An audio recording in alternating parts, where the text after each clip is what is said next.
ግቢ ጉባኤ መንገድ አለ ወይም ደግሞ ይቻላል የሚለውን ነገር አስተምራኛለች።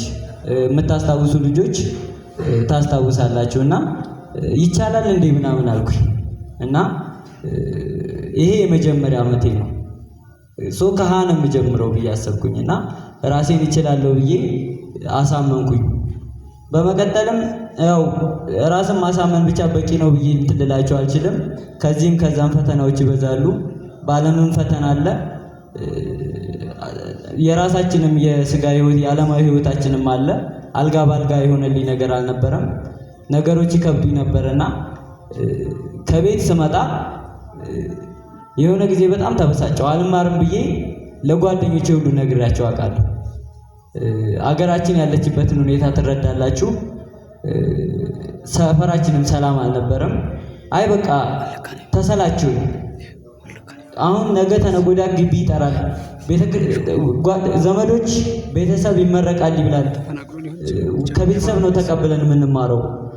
ለምን እኔ የራሴን ስራ አልሰራም ብዬ እውነት ለመናገር የራሴን ስራ ለመጀመር ወሰንኩኝና ጓደኞቼ እየቀለድ ነው፣ ማንም ያመነኝ የለም። ውስጤ ግን በጣም ተጎድቶ ነበረ። የሚያስተምረን ቤተሰብ እንዴት እንደሚያስተምረን ስለምናውቅ ማለት ነውና በጓደኞቼ እርዳታ እውነት ሁሉ የሚያምነኝ ስለጠፋ ውይ በቃ ይሄ ነገርማ ለሁሉም ውሸት ነው የሚመስለው ምናምን ብዬ መጣሁኝ። አይ ቲንክ አምና ላይ ነውና ልማት ጀምሬ ነበርና ሙሉ ከስር ያለው ልማቱንና ተውኩትኝና መጣሁኝ። ወደ ግቢ ሳልገባ ከነቦርሳዬ ሰሚነሽ ኪዳነ ምሕረት ሄጄ ነገርኳት። በቃ ነገሮች ቀላል አይደሉም። ምናልባት ማንም እንደዚህ ሲስቅና ሲጫወት ወይም እንደዚህ ሲል ቀላል ሊመስል ይችላል፣ ግን እንደዛ ቀላል አይደለም። ሁሉም ደብቆ የሚኖረው የራሱ ህይወት ስላለው ማለት ነውና ሰሚነሽ ኪዳነ ምሕረት የተመሰገነችውን ሰማችኝ፣ አላሳፈረችኝም። በሁሉም ነገር ፈተናዬን ስፈተኑ በየቀኑ በእያንዳንዷ ፈተና ስሟን ሳልጠራ የተፈተንኩበት ወቅት አልነበረም። በእሷ እርዳታ ዛሬ እዚህ ደርሻለሁ። የነገውን እግዚአብሔር ነው የሚያውቀው። ወደ ከታች ላላችሁ ከኛ በታች ላላችሁ ባቾች መናገር የሚፈልገው ነገር ያው ደጋግመው አባቶቻችን የሚናገሩት ነገር ክርስቲያን ተስፋ አይቆርጥም። እኔም እንደ አንድ ክርስቲያን ተስፋ ሳልቆርጥ እዚህ ደርሻለሁ። እናንተም ሐሳባችሁን ለቤተ ክርስቲያን ከልባችሁ ንገሯት። እሷ የማታሳካልንና የማታሟላልን ምንም ነገር የለም። እኔ ዛሬ በእናንተ ፊት የመቆሜ ትልቁ ሚስጥርና የመቆሜ ሁሉ ነገሬ ቤተ ክርስቲያን ናትና እንደዚህ አይገባኝም። እናንተ ፊት ቆሜ ለመቆም አይገባኝም፣ ግን በእሷ ፈቃድ እዚህ ቆሜ ያለው በጣም አመሰግናለሁ። ስታግዙኝ የነበራችሁ የግቢ ጉባኤ ዲያቆናት አላችሁ። ዲያቆን ታምራት የመጀመሪያ ዓመት ተማሪ ያለው ሲያግዘኝ የነበረ የቤተ ክርስቲያን ወንድማችን ነው።